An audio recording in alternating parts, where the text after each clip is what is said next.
கரூரில் நேற்று நடந்த பரிதாபமான நிகழ்ச்சிக்கு முதல்ல நம்ம ஆழ்ந்த இரங்கலை முதல்ல தெரிவிச்சுப்போம். இந்த மாதிரி இனிமே நடக்கக்கூடாது. இது ஏன் நடந்ததுங்கிறத பற்றி நம்ம பேசுவோம். ஆனால் இனிமே இந்த மாதிரி ஒரு நிகழ்வு நடக்கக்கூடாது அப்படின்னா கண்டிப்பாக தாவேகா தலைவர் விஜய் அவர்களும் சரி, தமிழக காவல்துறையும் சரி, இவங்களுக்கு இவ்வளோ கூட்டம் வருது அப்படிங்கிறத நீங்கள் பார்த்துட்டீங்க இல்லைங்களா? இவங்களுக்கு இனிமே பார்த்தீங்கன்னா சென்ட்ரா பிளேஸ், சிட்டியோட சென்ட்ரா பிளேஸில் இடமே கொடுக்காதீங்க.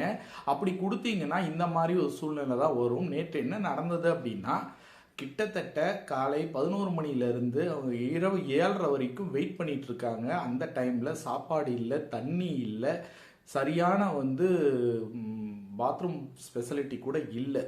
இது அத்தனையும் யார் ஏற்படுத்தி இருக்கணும் அப்படின்னா தாவேக்கா அவங்க தான் போராட்டத்தை அறிவிச்சாங்க. அவங்க தான் ஏற்படுத்தி இருக்கணும்.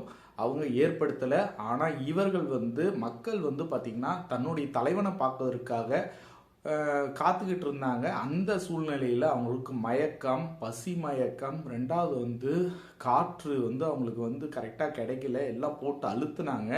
வண்டி முன்னாடி வரும்போது லெஃப்ட் ரைட்டுன்னு நகர நகர நகர நகர அந்த ரோட்டை விட்டு வெளியே எல்லாருமே போய் ஒருத்தர் மேலே ஒருத்தர் விழுந்து அவங்கள மிதிச்சு போய் இப்படி தான் உயிர் போயிருக்கு.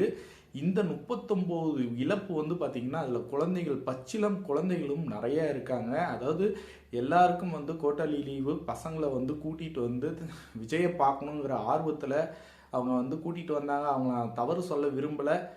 நமக்கு நம்ம குடும்பம் ரொம்ப முக்கியம். உங்கள் தலைவர் இருக்கட்டும், இருந்தாலும் நம்ம குடும்பத்தில் இருக்க ஒரு உயிரிழப்புக்கு தலைவர் இனி பொறுப்பெடுக்க மாட்டார். அவர் ஃப்ளைட் ஏறி போயிட்டாரு. அவர் ஹாஸ்பிட்டல் கூட வரல, ஒரு அறிக்கை மட்டும் விட்டுருக்காரு. இனிமே இந்த மாதிரி தவறு நடக்கக்கூடாது. நடந்ததுக்கு மிகவும் வருந்துகிறேன்.